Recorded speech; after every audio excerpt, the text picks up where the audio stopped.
전북대인 여러분 안녕하십니까?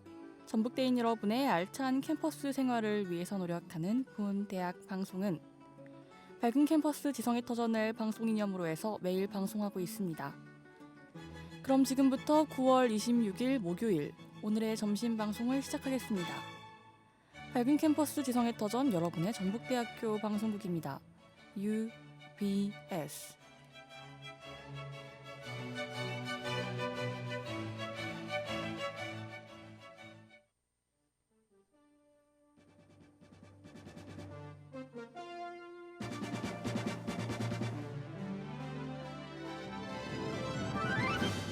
UBS 뉴스입니다.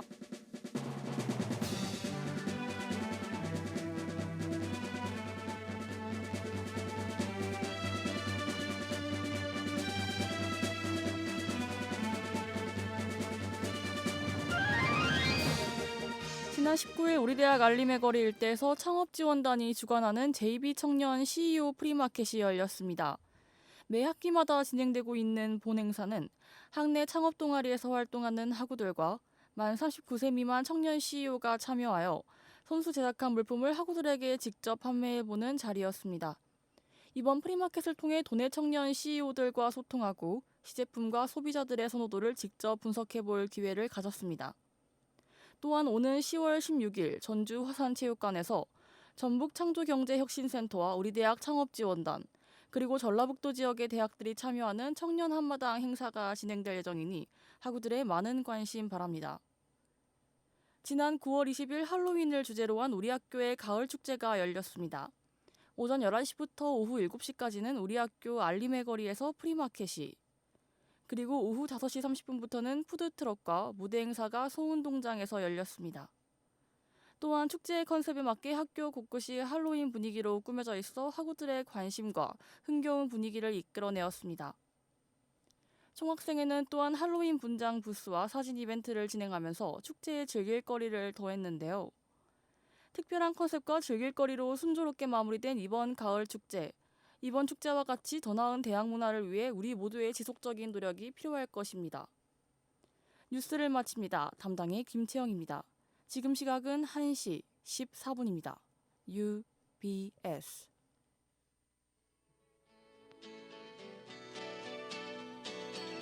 밝은 캠퍼스 지성의 터전 여러분의 방송국 UBS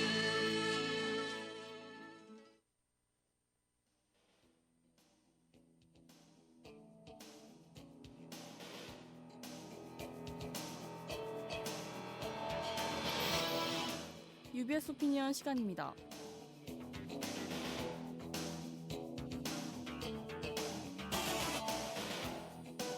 UBS 오피니언 첫 번째 소식입니다. 지난 9월 9일 대학교 익명 커뮤니티의 자연과학대학 모교수가 수업 시간에 발언한 것에 대한 논란의 글이 올라왔습니다. 이 게시물은 교수가 한 성희롱적이고 비판적인 발언에 대해 학생들이 불편함을 느꼈다는 내용이었는데요. 자신의 와이프가 본인의 195번째 여자다. 일본 불매운동을 왜 하는지 모르겠다. 룸살롱에서 우리 학교 여학생들을 보았다 등 학생으로서 듣기 거북한 말을 아무렇지 않게 발언하였습니다. 이외에도 학생들의 부모님을 무시한다거나 아무렇지 않게 수업에 늦게 오는 등 교수로서 해서는 안 될 만행을 서슴지 않았습니다. 이가 공론화되어 사건이 커지자 이 수업을 폐강하고 교수는 다른 사람들의 관점을 고려하지 않고 수업했다, 죄송하다라는 내용의 사과문을 발표하였는데요. 사실 이 교수의 문제 발언 및 행동은 오래전부터 이어져 이번이 처음이 아니라고 합니다. 학교 정식 교수에게서 이런 사건이 일어난 만큼 학생들은 물론 사회에도 큰 충격을 안겨주었습니다. 갑질 논란, 교수 자식 비위 행동, 교수 채용 비리 등 부정적인 사건들이 자주 일어나는 요즘, 학교의 엄한 징계와 다시는 이런 일이 재발하지 않도록 확실한 처벌이 필요할 것입니다. UBS 오피니언 두 번째 소식입니다. 지난 18일 청와대 국민청원 게시판에 화성 연쇄살인 사건에 대한 글이 게재되었습니다. 본 글은 화성 연쇄살인 사건의 유력한 용의자를 처벌해달라는 내용이었는데요. 이 사건은 1991년 4월 3일에 마지막으로 일어난 일로 공소시효는 15년, 2006년 4월 2일에 만료되었습니다. 그 후 살인범죄는 공소시효 만료법을 적용하지 말자는 내용으로 법이 개정되었지만 본 사건이 이 개정법 적용 기준에 포함되지 않아 대상에서 제외되었습니다. 이 화성 연쇄살인 사건은 영화 살인의 추억의 모티프이기도 하죠. 과거에 비해 과학기술이 발전함에 따라 예전에는 잡기 힘들었던 용의자를 잡을 수도 있었고 이에 따라 국민청원 게시판에 글이 올라오듯이 범인 검거에 대한 국민들의 기대도 증가되고 있는데요. 이처럼 본 사건에 대해 국민들의 관심이 집중된 만큼 국가는 유력 용의자 대처에 관한 현명한 결정을 해야 할 것입니다. 또한 피해자 여성 10명의 가족의 심정을 헤아려서라도 범인에 대해 더욱 엄중한 처벌이 내려져야 할 것입니다.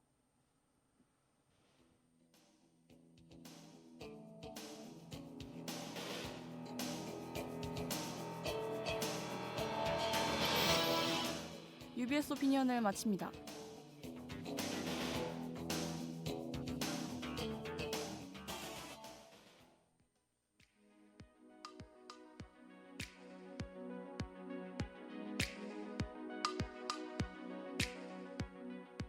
저희 전북대학교 방송국에서는 주 5회 평일 오후 1시 10분부터 1시 50분까지 오디오 생방송을 진행하고 있습니다. 월요일 점심에는 설레지만 아프고 씁쓸한 우리의 이야기, 연애의 모든 것이, 화요일 점심에는 문학작품을 소개하여 학우들에게 마음의 휴식을 선사하는 문학배면 시체가, 수요일 점심에는 귀로 듣는 드라마, 영화 리뷰 방송 하루 한 잔 여유가, 목요일 점심에는 대학생의 시선에 맞추어 뉴스를 소개하고 더욱더 알기 쉽게 전달해주는 뉴스 코멘터리가, 금요일 점심에는 학우 여러분에게 필요한 정보를 전달하는 전대 캘린더가 방송됩니다. 학우 여러분의 많은 청취 부탁드립니다. UBS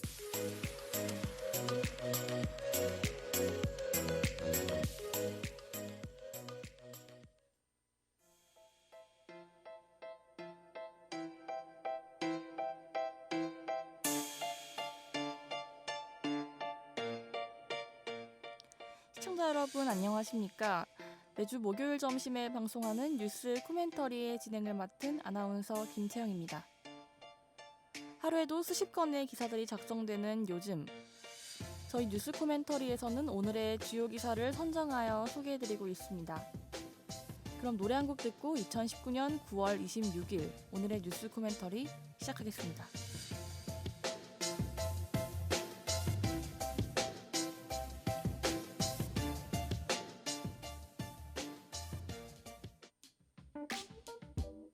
크러쉬의 잊을만 하면 듣고 오셨습니다. 9월의 끝자락에 오니 기온도 확연히 낮아지고 조금 쌀쌀해졌습니다. 특히 아침 저녁으로는 곧 겨울인가 싶을 정도로 날이 추운 것 같아요. 특히 요즘처럼 일교차가 큰 시기에는 감기에 걸리기 쉬우니 학우 여러분 모두 주의하시길 바랍니다. 그럼 첫 번째 뉴스 소개해드리겠습니다. 화성 연쇄살인 유력 용의자 33년 만에 확인. 장기 미제로 남아있던 화성 연쇄살인 사건의 판도라 상자가 마침내 열린다. 경찰이 화성 연쇄살인 사건 유력 용의자를 특정했기 때문이다. 사건이 최초 발생한 1986년 9월 이후 33년 만이다. 지난 18일 경기 남부지방경찰청은 화성 연쇄살인 사건 피해자들의 유류품에서 검출된 유전자가 현재 강간살인죄 무기수로 복역 중인 이춘재의 것과 일치하는 것으로 확인됐다고 밝혔다. 경찰에 따르면 화성 연쇄살인 사건과 관련 사건 10건 가운데 3건에서 나온 DNA가 용의자가 일치하는 것으로 알려졌다. 그럼 노래 한 곡 듣고 김지희 기자의 코멘터리 들어보겠습니다. 백예린의 그의 바다입니다. 네, 대표적인 장기 미제 사건 중 하나인 화성 연쇄살인 사건에 관한 기사였습니다. 지난 18일 사건의 유력한 용의자가 밝혀졌는데요. 놀랍게도 현재 교도소에 수감 중이었다고 합니다. 네, 1994년 강간 살인으로 수감되었다고 하네요. 기사에 나온 화성 연쇄살인 사건은 영화로도 만들어졌을 만큼 파장이 컸던 것으로 기억하는데요. 정확히 어떤 사건인가요? 1980년대 경기도 화성 지역에서 일어난 연쇄살인 사건입니다. 피해자는 만 13세부터 71세까지 9명, 모두 여성이었습니다. 범행 수법이 잔인하고 비교적 빈번하게 일어난 탓에 전국이 떠들썩했는데요. 당시 범인을 잡기 위해 경찰 205만 명이 동원되고 4만 명에게 지문대조를 실시하는 등 역대 최대 규모의 수사 인력을 동원했지만 결국 2006년 마지막 사건인 10차 사건의 공소시효가 만료되었습니다. 네, 사실 CCTV나 휴대폰조차 보기 힘들었던 시기였기 때문에 아날로그 방식 그 자체였던 수사 환경 속에서 매우 난항을 겪었다고 추측할 수 있습니다. 마지막 10번째 범행이 발생한 지 몇 달이 지나서야 국가수가 유전자 분석을 이용한 개인 식별법을 범죄사건 감정에 처음 도입했다고 하네요. 맞습니다. 그 전까지는 옷에 묻은 혈흔을 분석해 혈액형을 알아내는 방식이 최신 기술이었다고 합니다. 대부분 아시다시피 혈액형 검사는 현대에도 종종 오류가 일어나곤 하는데요. 네, 당시 범인의 혈액형을 B형으로 특정해 초동수사에서 어려움을 겪었던 것 같습니다. 상당히 안타까운 현실이네요. 한편 33년 만에 유력 용의자를 특정시킬 수 있었던 건 DNA 덕분이라고 하는데요. 네, 맞습니다. 경찰이 사건 당시 피해자의 옷에서 채취한 용의자의 DNA를 대검찰청 데이터베이스에 보관하고 있었는데요. 이를 수용자들의 DNA와 대조 분석한 결과 부산교도소에 수감 중인 이춘재를 찾아낼 수 있었습니다. 이처럼 DNA를 대조할 데이터베이스가 만들어진 건 2010년 4월 DNA 신원 확인 정보의 이용 및 보호에 관한 법률이 시행된 이유입니다. 네, 살인이나 아동, 청소년 성범죄 등 재범 우려가 높은 범죄인의 DNA를 보관해 검거에 활용하려는 목적으로 마련되어 2010년부터 시행되었죠. 지난달 기준 강력범 16만 9,180명의 신원 확인 정보가 수록되어 있다고 하는데요. 하지만 현재 이 법안이 논란에 휩싸였다고 합니다. 네, 지난해 9월 헌법재판소가 해당 법안에 대해 헌법 불합치 판결을 내렸습니다. 기본권을 과도하게 제한한다는 지적이 제기되었기 때문인데요. 한번 채취된 DNA는 수사기관에 영구적으로 보관되는데 DNA를 채취할 때 대상자로부터 의견을 듣거나 불복할 수 있는 절차가 없기 때문이라고 합니다. 헌법 불합치 판결을 받은 법률은 어떻게 되나요?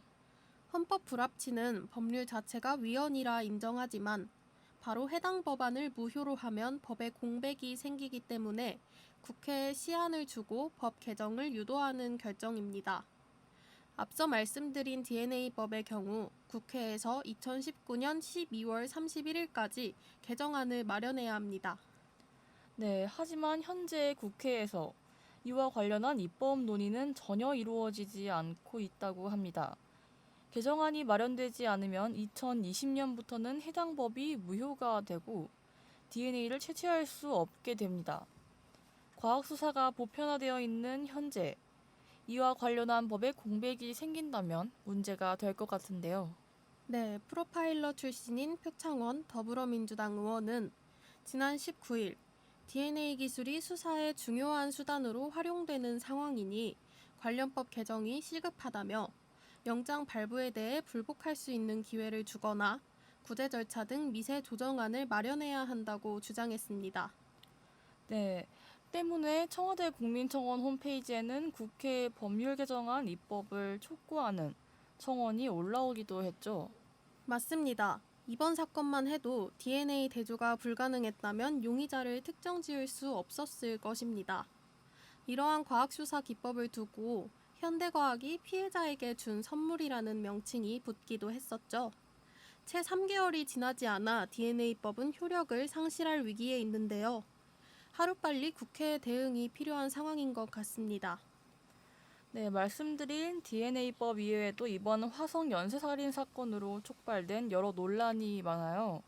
대표적으로 공소시효에 관련한 논란이죠.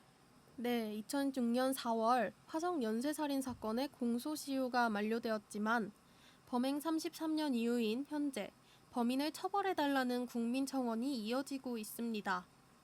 특히 용의자가 나왔는데 공소시효가 지나서 법적으로 처벌이 불가능하다는 건 민주주의와 맞지 않는 행위 혹은 이를 잡기 위해 애썼던 경찰들의 노력이 물거품이 되며 사건에 해당하는 행정부서는 세금을 낭비한 것이 된다는 등의 주장이 이어지고 있습니다.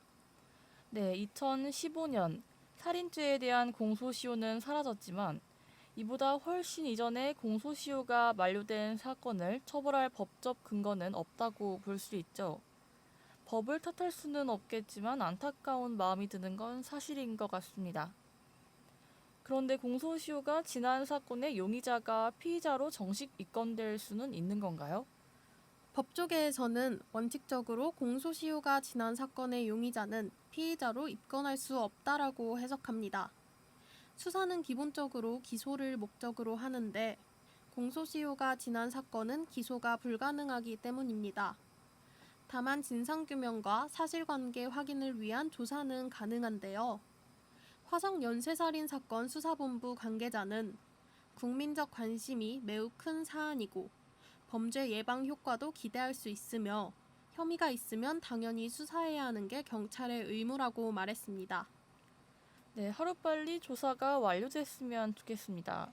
한편 3대 장기 미제 사건 중 하나인 화성 연쇄살인 사건의 용의자가 확인된 가운데 경찰이 다른 두 미제 사건도 재수사 중이라고 하는데요. 개구리 소년 실종 사건과 이영호 군 유괴 사건으로 많이 알려져 있죠. 네, 1991년 3월 대구 와룡산에서 실종된 소년 5명이 실종된 지 10년 만에 유골로 발견된 사건이죠. 말씀하셨듯이 개구리 소년 사건으로 많이 알려져 있는데요. 이는 아직도 실종 경위나 타살 여부 등이 밝혀지지 않았다고 합니다. 투입된 인원만 해도 35만 명, 관련 제보도 1,500건이 넘지만 분명한 증거가 발견되지 않고 있다고 해요. 네, 이영호 군 유괴 사건 역시 이렇다 할 증거가 없어 수사에 어려움을 겪고 있죠. 협박 전화에 담긴 목소리가 유일한 단서라고 합니다. 검찰은 음성 데이터베이스를 구축해 신상 정보를 파악하는 수사기법을 연구 중이라고 밝혔는데요. 두 사건은 성범죄가 아닌 만큼 DNA를 확보하기 어려워서 더 범인 규명이 힘든 것 같아요. 네, 맞습니다. 현재 전국 미제 사건 전담 수사팀에 포진된 수사 인력은 73명이라고 합니다. 서울청 9명, 경기 남부청 7명, 경기 북부 및 부산청 6명 등 대체로 소규모라고 하는데요. 경찰청 관계자에 따르면 지금까지 미제 살인 사건 중 24건을 해결했다고 합니다. 이번 일을 통해서 완전 범죄는 없다라는 말에 한 발자국 더 가까워진 것 같은데요. 남은 미제 사건들도 모두 해결되었으면 좋겠습니다. 네, 저도 같은 바람입니다. 또 다른 논란에 관해 이야기해드리자면 자유한국당 측에서 화성 연쇄살인 사건 용의자를 공개한 것이 현재 이슈가 되고 있는 조국 법무부 장관과 관련된 의혹을 덮기 위해서일 수 있다며 음모론을 제기했다고 합니다. 네, 맞습니다. 국회 행정안전위원회 한국당 간사인 이채익 의원은 지난 20일 화성 연쇄살인 사건 유력 용의자를 공개한 시기가 우연인지 경찰은 명확하게 밝혀야 한다고 말했습니다. 또 나경원 자유한국당 원내대표 역시 조국 물타기용으로 발표가 이어지고 있다며 가세했습니다. 이에 대한 경찰 측의 반응은 어떤가요? 네, 경찰 측은 황당하다는 반응입니다. 수사를 마무리한 뒤 발표하려고 했지만 언론이 먼저 취재 후 보도하는 바람에 무리하게 수사 경위를 발표할 수밖에 없었다고 합니다. 네, 특히 이를 가장 먼저 보도한 채널A는 엠바고 파기 논란에 휩싸였죠. 맞습니다. 당초 경찰은 화성 연쇄살인 사건 용의자 검거와 관련한 발표를 19일 오전에 진행하겠다며 엠바고, 즉 보도유예를 결정했지만 채널A에서 이를 파기해버렸다는 주장입니다. 하지만 경기 남부지방경찰청 홍보 담당관실에 따르면 이는 채널A가 자체적으로 취재해 보도한 것으로 엠바고를 따로 지정한 적은 없다고 합니다. 네, 다시 기사 이야기로 넘어가 볼까요? 현재까지 일치한다고 밝혀진 DNA는 모방범죄 제외, 화성 연쇄살인 사건으로 분류된 9건의 사건 중 3건에만 해당합니다. 추가적인 조사는 어떻게 진행되고 있나요? 네, DNA 일치로 판명된 5차, 7차, 9차 사건에 이어 4차 감정물 역시 분석 중이라고 합니다. 이번 감식은 다른 차수보다 시간이 좀 더 오래 소요될 것으로 예상되는데요. 통상 1주에서 2주 정도라고 합니다. 네, 말씀하신 DNA와 관련한 분석은 국과수에서 진행되었는데요.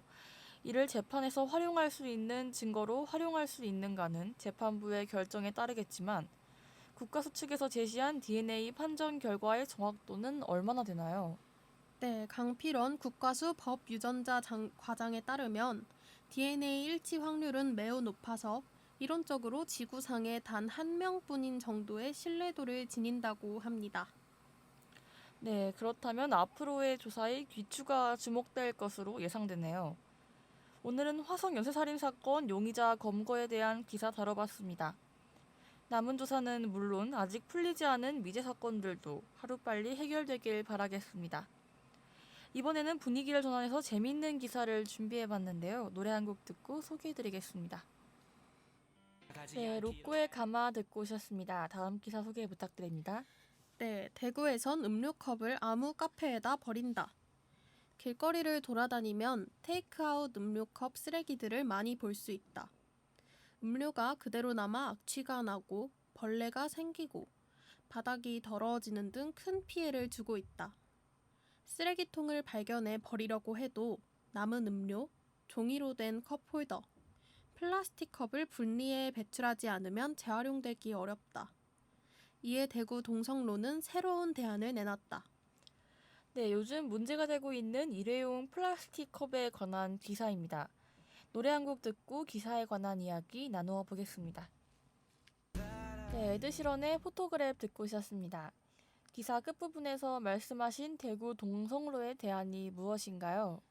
네, 대구 동성로에서는 먹고 남은 플라스틱 컵을 아무 카페에나 가져다 주면 음료를 구매한 카페가 아니더라도 세척 및 분리수거를 해준다고 합니다.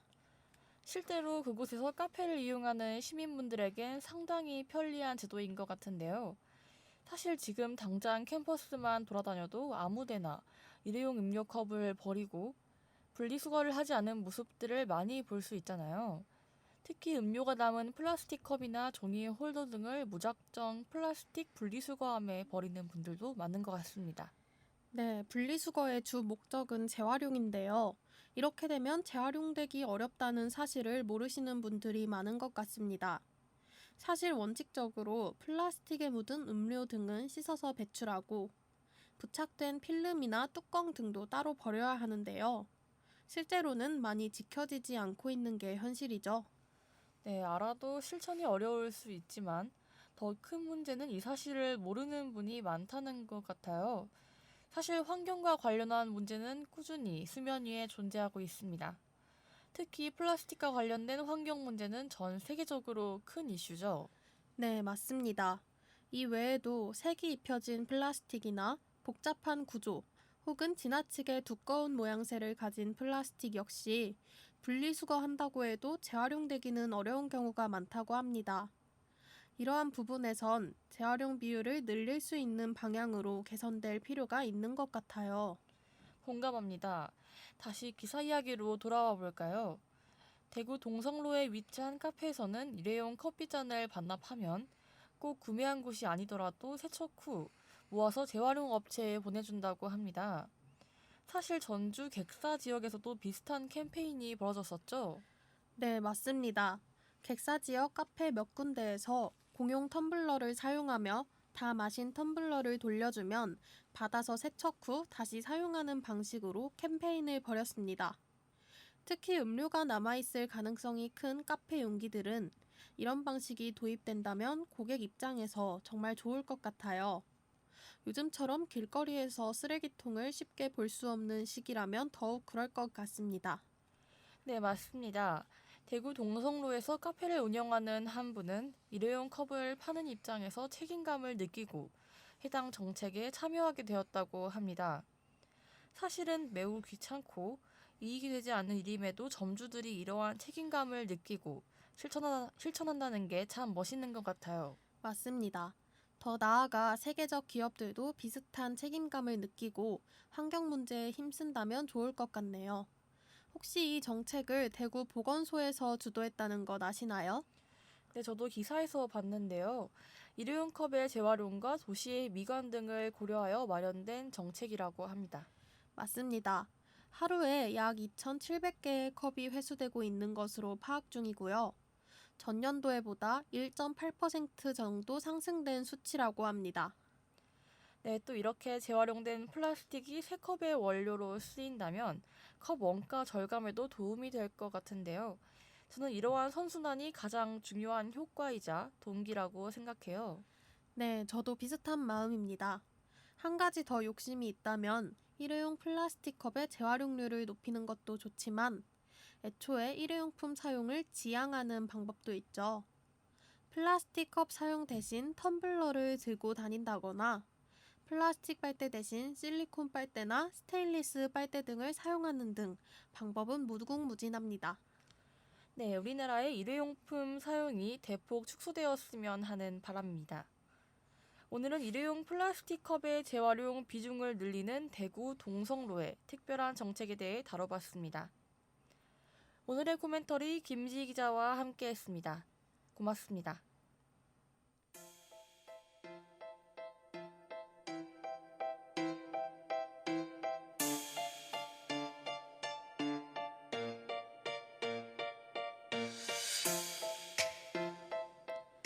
(9월 26일) 오늘의 뉴스 코멘터리를 마칩니다.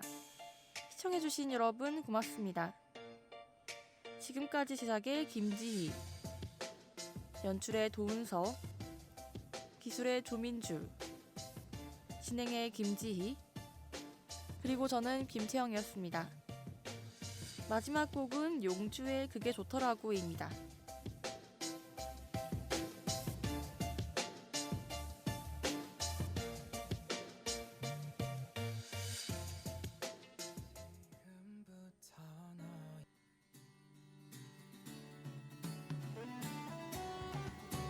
나의 꿈을 향해 날아가겠어 희망찬 미래로 달려가겠어 새로운 세상을 찾아 내 꿈을 이뤄주는 곳 전북대학교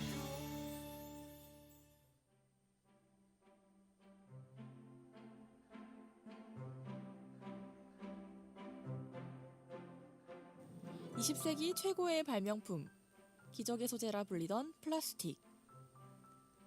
캠퍼스를 거닐다 보면 우리가 마시고 남은 플라스틱 쓰레기를 많이 볼 수 있습니다. 기적의 소재라는 명성답게 플라스틱은 약 100년 동안 우리 삶에 깊이 자리 잡게 되었습니다. 하지만 요즘은 전 세계가 플라스틱 사용량을 줄이기 위해 갖은 노력을 다하고 있는데요. 우리가 버린 플라스틱 때문에 죽어가는 동물들, 태평양 한가운데의 쓰레기섬, 제대로 분리수거한 플라스틱도 재활용되지 않은 채 미세 플라스틱으로 분해되어 우리들이 섭취하고 있기 때문입니다. 우리가 먹고 마시는 것들 안에 미세 플라스틱이 들어있다는 사실 알고 계셨나요? 이제는 지구를 위해, 내 가족들과 나 자신을 위해 플라스틱 사용 줄여야겠죠? 전대인, 플라스틱 쓰지 마. 일상에서 플라스틱 사용을 줄이는 가장 쉬운 방법. 일회용 컵과 빨대 대신 텀블러를 사용해 보시는 건 어떠세요? 개인의 작은 변화가 모여 큰 바람이 되도록 전북대인 여러분 모두 함께 해주시길 바랍니다. 지금까지 UBS 캠페인이었습니다.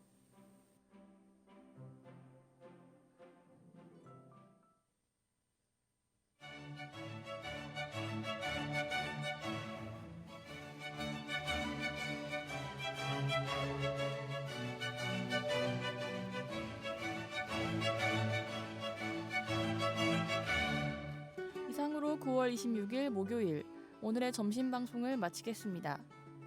백인 캠퍼스 지성의 터전 여러분의 전북대학교 방송국입니다. UBS